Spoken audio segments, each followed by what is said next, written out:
help me in welcoming Dr. Poulson up here to talk to us about the national debt.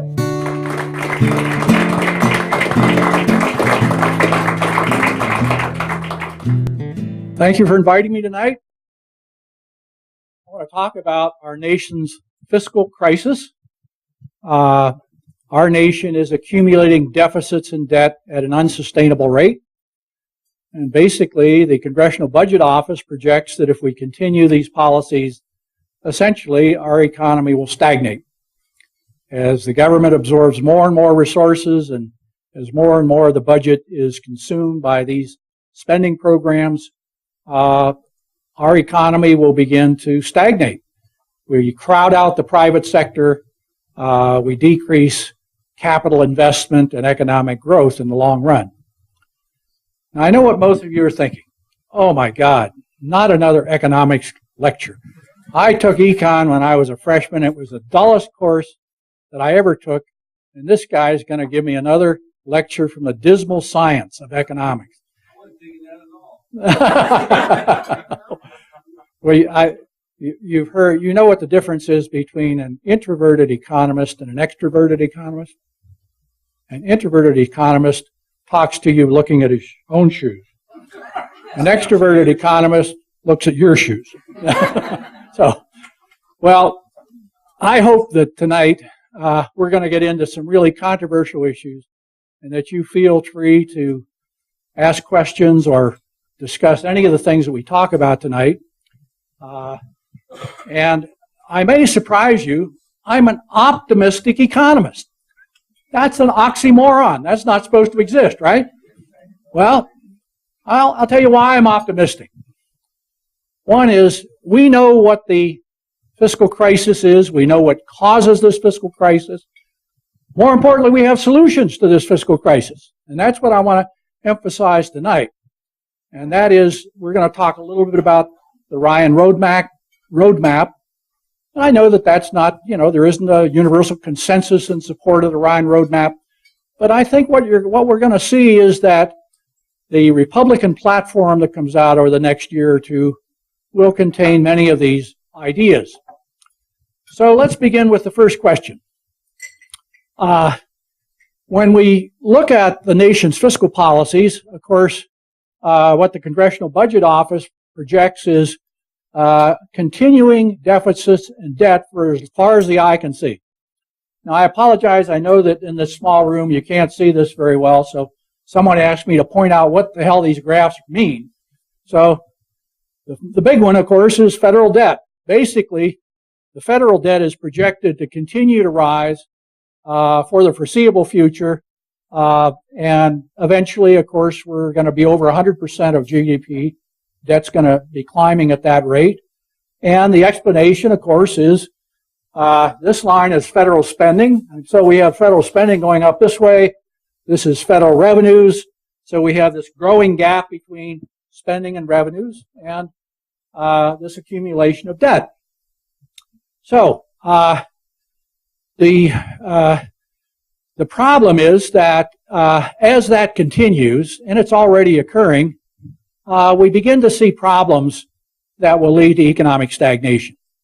As the government absorbs more resources, we get less private investment, less capital formation, less jobs, and that's simply every country that has gone through this type of unconstrained growth of spending experiences economic retardation. Now, in terms of the solution to this, let's talk about some things that will not solve the problem. We cannot solve this problem by raising taxes. In other words, one solution is, well, why don't we just take that bottom line, raise taxes, and that'll wipe out the deficits and debt.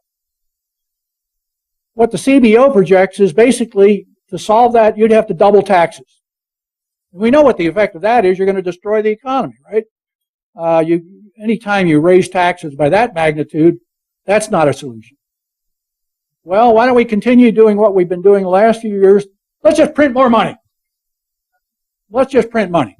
I mean, the Fed's pumped all sorts of money into the economy over the last few years. Why not just, if you want to borrow or if you need to run deficits, just have the Fed print more money. Well, we haven't seen the inflationary effect of this monetary expansion yet, but I guarantee you over this projected period of time, you continue those policies, you're going to see inflation that beyond anything that you and I have experienced. And that will destroy the economy. So that's not a solution. Well, why don't we just keep borrowing? We've been able to borrow all this money, 17 trillion plus in debt. We borrowed it. Lots of foreign countries are happy to hold this debt. Why don't we just continue borrowing? Well, several things happen as you start accumulating debt of this magnitude over 100% of your GDP. At some point, you begin to see interest rates rise, right? And that's costly. That means more and more of your tax dollars are going just to pay interest. More importantly, at some point, people begin to question the value of your debt, and you start to get downgrading of your debt. We've already had some downgrading. And ultimately, a number of economists predict we're going to default on the debt at this rate. Long before you get out there to the end of this time period, we would face default on our debt. And once you do that, and you have no credibility in capital markets, you're dead in the water. Okay? So that's not a solution. Yes, sir. Back up and reset for my mind about that graph, because even if you added the federal revenues and the federal spending together, they don't equal the federal debt held by the public. And so what did they do with all that borrowed money if they did spend it on federal spending, which is way down? Well, of course, it's the difference in revenue and expenditures that is the source of the debt. So what you're doing is you're accumulating debt. And so far, you're right. What's happened so far is they have simply borrowed. So you're saying the difference we see between revenues and spending has continually added to the debt? Oh, absolutely. Each year. So now the growth rate is just the difference of those. Okay. Yeah, right. Thank you. Okay. Well, there is one solution. What's the solution? Spending. You got to stop spending. It's the spending, stupid. That's the solution to this problem. You have to stop that growth of spending. There's no other solution. And that's something that our Democratic friends have not yet figured out, is that in the long run, we have to cut that growth of spending. So let's take a look at what we have to cut and what the source of this spending is. So let's flip to the next slide here. And again, I apologize. I know you can't read this, so let me just, the bottom thing is net interest. Net interest, of course, is projected to rise. You get more debt, more and more tax dollars go to pay interest. So notice how sharply that rises. The next two things here are entitlements. Federal spending on major health care programs. This is Social Security. I can't even read that. I'm sorry. But this is entitlements. Entitlements are taken on. We have three spending problems: interest, health care, and Social Security. Entitlements program. What about the rest of the budget? Well, the rest of the budget peaks out here, and then the rest of the budget declines, and notice we get a crossing point. More than half the budget's going to end up in entitlements and transfer programs. And that's part of the problem, because that's why we're stagnating. And that's why we haven't recovered our economic growth, and why it's going to be very difficult. Yes. What interest rate is used to forecast that net interest curve? Well, they use different interest rates over the whole period of time. If you're interested in these projections of interest rates, I encourage you to look at the Heritage Foundation. They have some studies that show that the CBO projections are too conservative. The Heritage projects a much sharper increase in interest rates, and they project a much worse deficits in debt. That might be 3% current interest rates used for that forecast, and that's not going to be realistic very long. Well, I agree with you. I think that what the CBO assumes is a pretty low conservative interest rate, and I think the Heritage Foundation is right. We're going to see interest rates increasing much more sharply than the CBO. Okay, so if we're going to cut spending, we have to cut all spending, and most importantly, we have to cut mandatory spending. You know, the feds divide spending into discretionary and mandatory. discretionary spending are things that Congress authorizes, military spending and so forth. And by the way, much of the decrease in that other spending is deep cuts in the defense budget. So, and then in the mandatory spending, of course, that includes all these entitlements programs. You've got to cut mandatory spending. The idea that you can just cut defense spending and these discretionary spending is ridiculous, because the major source of our spending problem is on the mandatory side. It's Social Security, health care, and of course interest on the debt. So basically, if we're gonna solve this problem, you're gonna have to make some major reforms in these programs, including mandatory spending for entitlements programs. Well, this is where the Ryan roadmap comes in. Congressman Ryan laid it all out a few years ago, and there's been some fine-tuning of the Ryan roadmap since then. But Ryan said, okay, let's do this. Let's limit the growth of spending to something like inflation and population growth. Let's set a cap on spending. And then let's figure out what kinds of reforms in all of these government programs, including entitlements programs, will be consistent with that type of a spending limit. And Ryan asked the CBO to project what this budget would look like with the Ryan roadmap. And that's our next slide here. Revenues and spending with the Ryan roadmap. And here, the key points here is revenue is, he projects a slightly different revenue, but the main difference is this non-interest spending path specified by the Ryan roadmap. Notice we're going from here at the time that this projection was done, it was up here around 20%. This is non-interest spending, and the Ryan roadmap would decrease this non-interest spending to a little over 16%. And when you include interest, it would essentially balance the budget. Over a 10-year period, what the Ryan roadmap says is you got to cut spending by a magnitude sufficient to balance the budget. If we can do that, we can restore our economic growth. And so the final slide, this is my last slide, I promise you, is this is the effect of the Ryan roadmap on per capita income compared to the baseline, CBO baseline. And notice what he's really saying is, after these initial years, we see income per capita increasing and basically restoring our long-run economic growth. We're already, at this point, over the last decade, we have experienced some stagnation. Our growth rate for the last decade has been far below long-term growth rates, the long-run trend in growth. And so what the CBO projects is, if you enact these reforms, if you limit the growth of spending to inflation and population growth, and if you enact the reforms in these spending programs called for in the Ryan roadmap, then we can actually get back on track. We can restore our long-run economic growth. Well, let's get into the more controversial part of this. How the hell do you do this?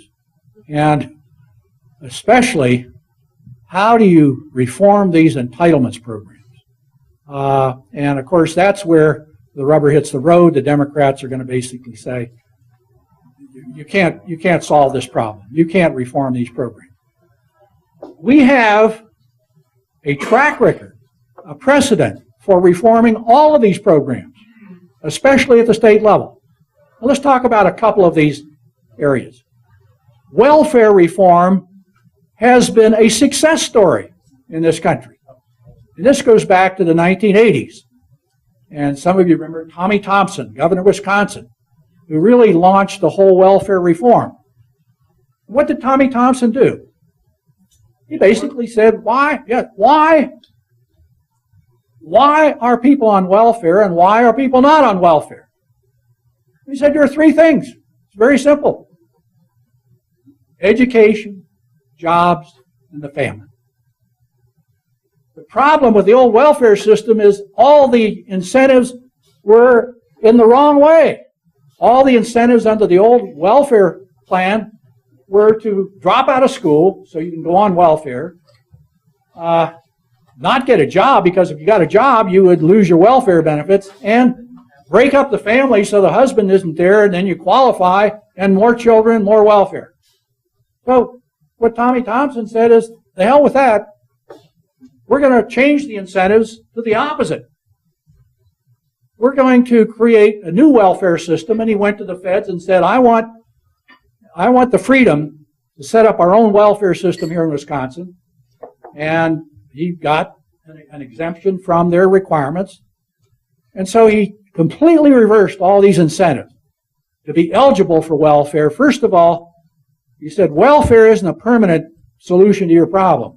Welfare is a temporary leg up for people who need a leg up. If you're school age, you better be in school if you want to be on welfare. If you are not in school, if you're not of school age, and you're able-bodied, you better have a job, or you better be out there working towards getting a job, getting training, and so forth. And we'll give you a leg up. We'll help you, support you with travel, job training, whatever it takes.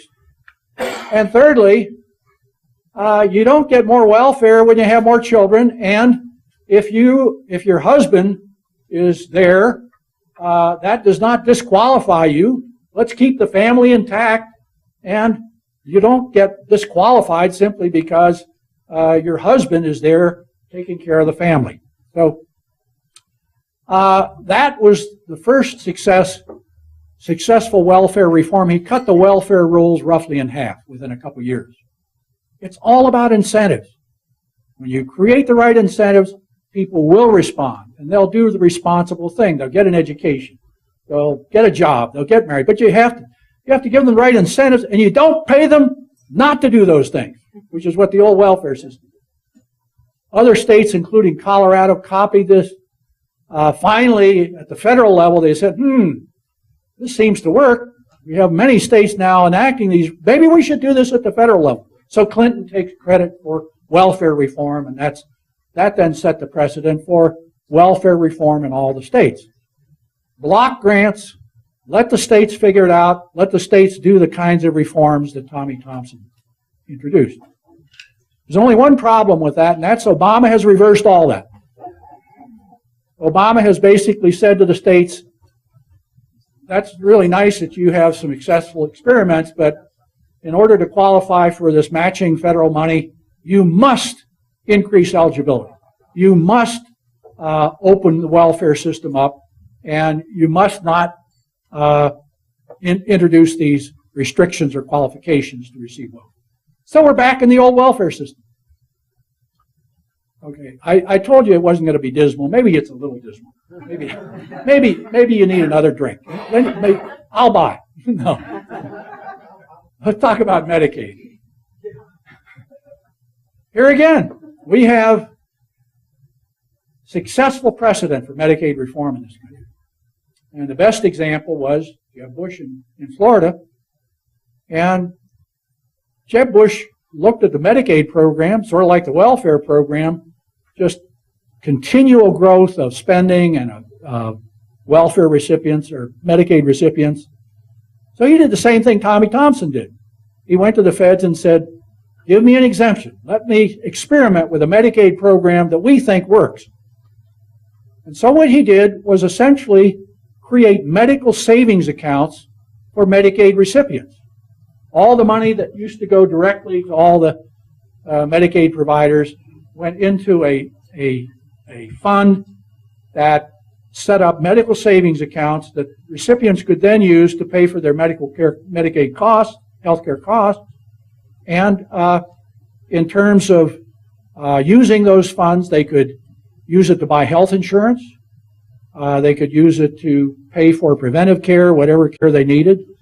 And Bush negotiated with all the healthcare providers within these different regions and contracted with Medicaid to basically create the same kind of healthcare system most of us have, where each Medicaid recipient has a primary physician, and then they have access to a certain number of providers who compete in the delivery of these services. And they significantly reduced costs. They improved the quality of care.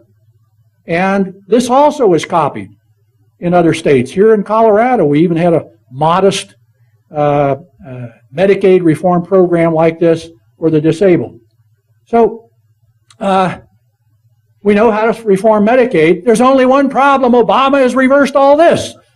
What Obama has said to the states is, well, this is really nice that you had some successful experiments. The only problem is we are going to mandate that you open up eligibility, that you extend benefits, that you basically go back to the old Medicaid system. Okay, so that's a problem.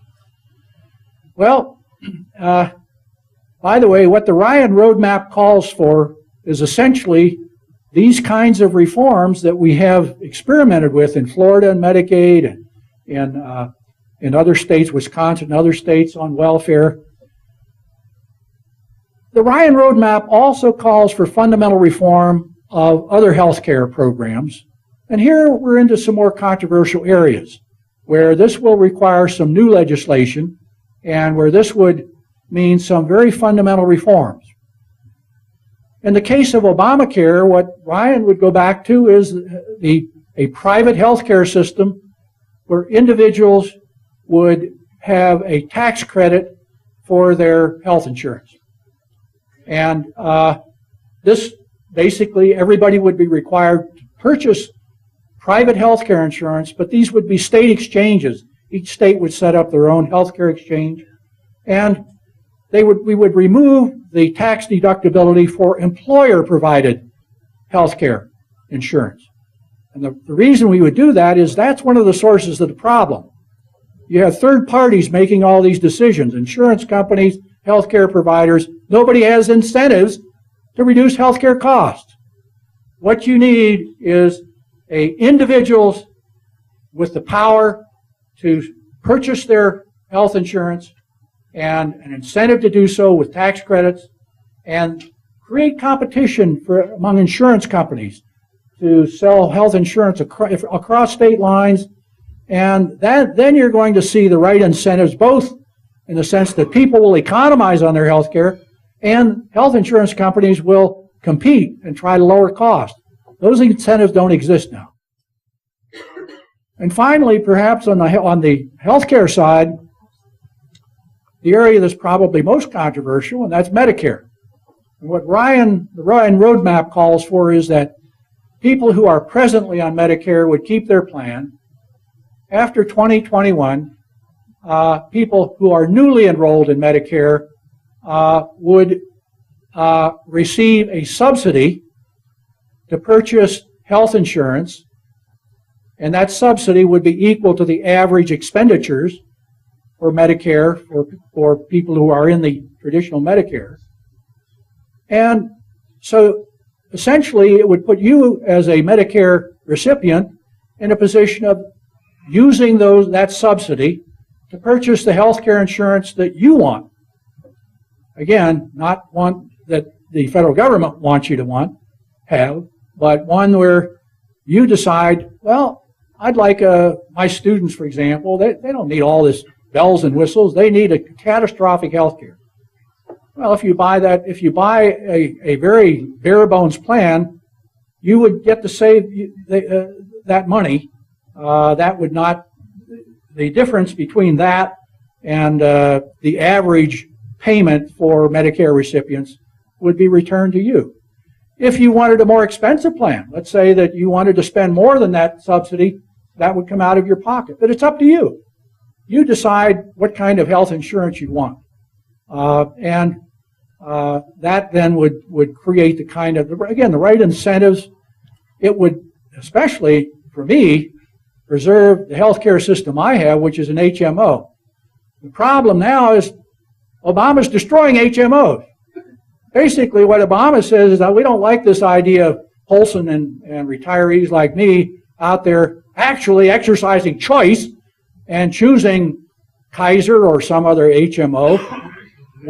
And by the way, the HMOs are the one area of healthcare where we have had success in terms of more efficiency, reduced costs. Obama wants to get rid of that, and he's doing it by cutting payments to healthcare providers, HMO funding's gone down 10% a year, and by making it more difficult for retirees to have access to this type of health care. So again, it's a case where the current policies are destroying the one success story we have in health care.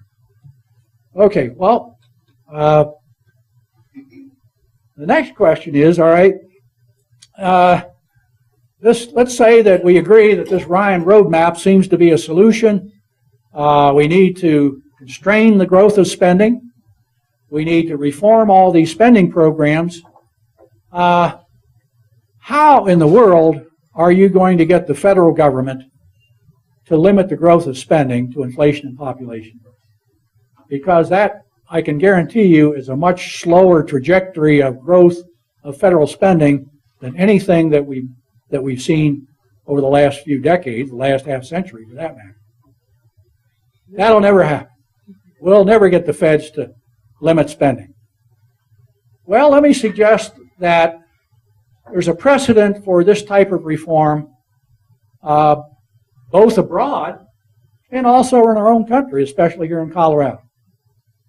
Let's talk about some of the fiscal reforms that have been enacted in Europe, in the OECD countries in Europe, and especially in countries like Switzerland and Sweden. 2 decades ago, what Switzerland and Sweden figured out, they were in much worse shape than we are, and back in the late 80s, early 90s, their graphs looked just like this. They were looking at unconstrained growth in spending, unlimited deficits and debt accumulation. In the case of Sweden, their debt to GDP ratio was up over 70% at that point, and they concluded rightly this is not sustainable. And especially it's not sustainable because we're looking at an aging population, and that's going to create more pressure for retiree health care, pension, and we're not going to be able to sustain this. These are not viable programs.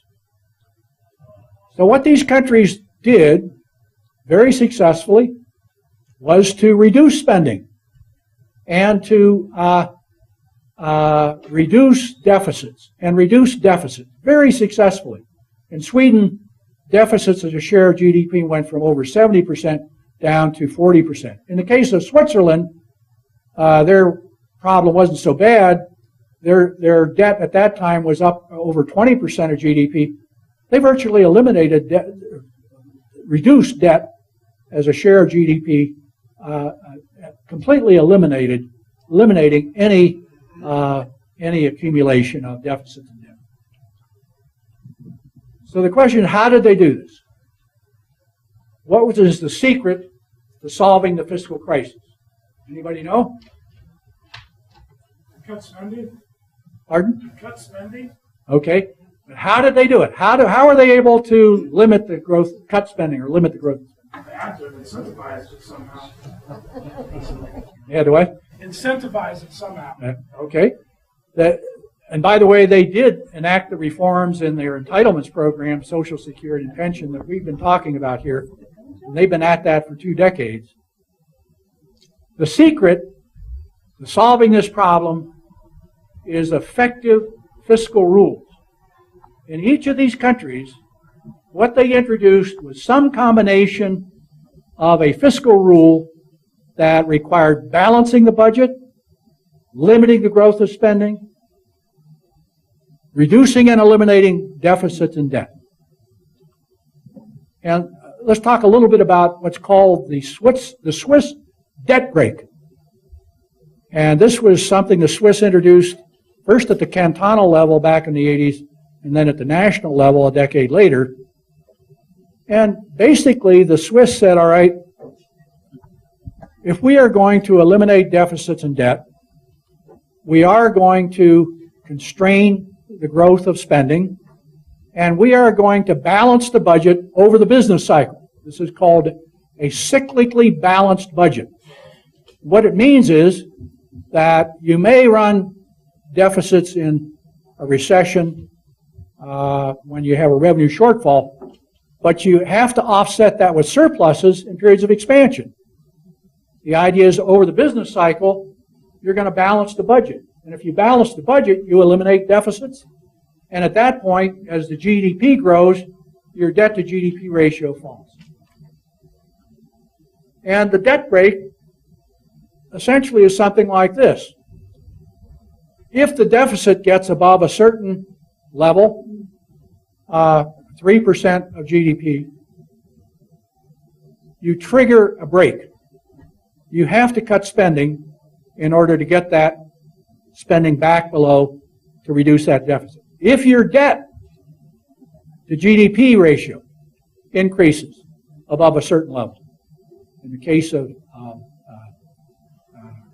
the Swiss, they were looking at a debt to GDP ratio of, I think it was over 20% at that point.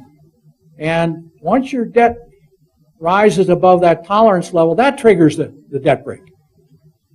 So what they did then is that translated into spending limits. Every budget cycle, your spending had to conform to those limits, limiting deficits, limiting debt. And over the business cycle, you had to balance the budget. It gave you a little flexibility to because you might run some deficits during recessions, surpluses, but you had to balance the budget. The Swedes were even more rigorous. What the Swedes said, and they started out from a much worse position, what they said is, well, look, we know that the debt ratio of this magnitude is not sustainable. We have to get that debt ratio down, and we have to do it in the near term because what we're looking at is an aging population, which means that in the long run we're going to have more and more expenditures for retiree health care, retiree pensions, simply because of the aging population. What the Swedes says, you not only have to balance the budget over the business cycle, you have to run a surplus. You have to decrease that debt more rapidly in the near term so you can deal with these problems in the long run. And they did so. They got that debt very dramatically from more than 70% of GDP down to around 40% of GDP within a few years, within a decade. So we know that, and this is not unique. Other countries, Canada's done this, New Zealand, Germany has done this. Virtually all the OECD countries have some form of a fiscal rule like these. And in fact, the European Union mandates that they have a fiscal rule. The fatal flaw in this country, we don't have effective fiscal rules. We have something called the debt limit, which is a farce. We have every couple of years, we run up into the debt limit, which we did a couple of years ago. And Congress says, uh-oh, what do we do now? And we have all these phony rules about sequestration and pay-go. Nonsense. It doesn't mean anything. All they do is suspend the rules and they bump up the limit. In fact, what they said in the last budget cycle, okay, we know we're up against the debt limit. We're going to suspend that debt limit, and we mandate that between now and 2015, whatever deficits we run, we'll increase the debt limit to that level, and we'll approve that in 2015. We don't have effective fiscal rules. So I should also, yes? How did Switzerland and Sweden make rules that they couldn't break? Well, this is the toughest part of the question. And I like Switzerland. I wish I was Swiss. In fact, I may move to Switzerland. I'm so fed up. I think that the Swiss love direct democracy. And in Switzerland, the people decide these fiscal policies. At the cantonal level, if the government wants to spend money, it has to submit it to a referendum and have voter approval. If it wants to raise taxes, they have to have voter approval. At the federal level, if any increase in taxes has to come from the cantons and has to be approved in what's called a double majority vote. Any increase in taxes or debt has to be approved by a majority of people in a majority of cantons. And you can be sure that's a stringent rule. And so the Swiss people have, and this is now constitutional because they subjected their debt brake to a referendum which was approved by 85% of the people approved this. That makes it constitutional. So the Swiss legislature is not in a position to say what our legislature does is, well, let's see if we want to abide by a limit this year or not. Let's just bump it up. They don't have that option. It's part of their constitution. Stringent fiscal rules that are constitutional. I was talking to somebody about constitutional. Yeah, I think we were talking about, we need a fiscal rule in our Constitution, I think. So how would we do this? How would we go about it? By the way, I wanted to mention another precedent for these kind of fiscal rules. That's us. We live in a state with the most stringent fiscal rules of any state in the United States. We essentially have at the state level the kind of fiscal rule that Ryan is talking about in the roadmap, the Tabor Amendment. Government spending can only increase at the rate of inflation and population growth, and for 2 decades, we have forced our state government to balance the budget and grow government at that rate. We know how to do this. This is not rocket science. This is something we're familiar with as citizens in Colorado. We have direct democracy because that's what you have to have. You have to have citizens in a position to force legislators, hold their feet to the fire, and make sure that they abide by these rules. And the best way is to put this in the Constitution, which is what we did with Tabor. Yes, sir. How did the rules in these different countries affect their per capita income and growth? Well, that's why I say I'd like to be Swiss, because they created one of the best economic environments in the world.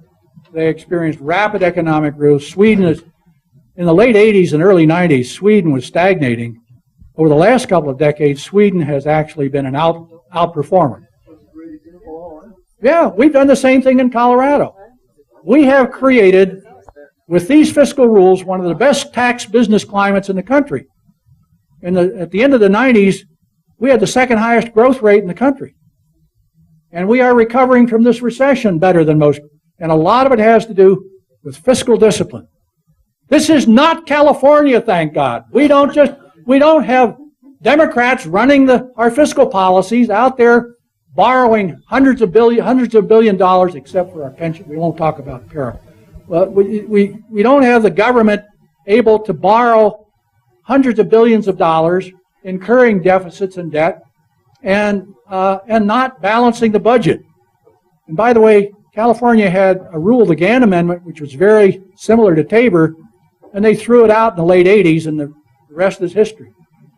California's gone this way, we've gone this way. So we know how to do this.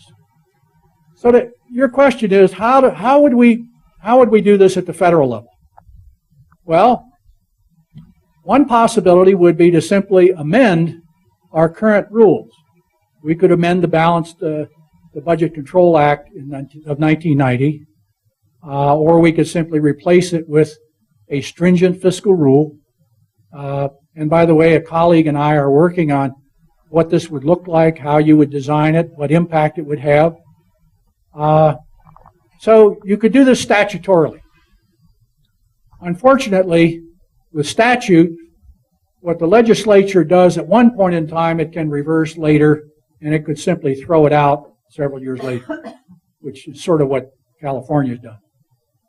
So I think that we have to do what the Swiss did. We can't rely on legislators to do the right thing.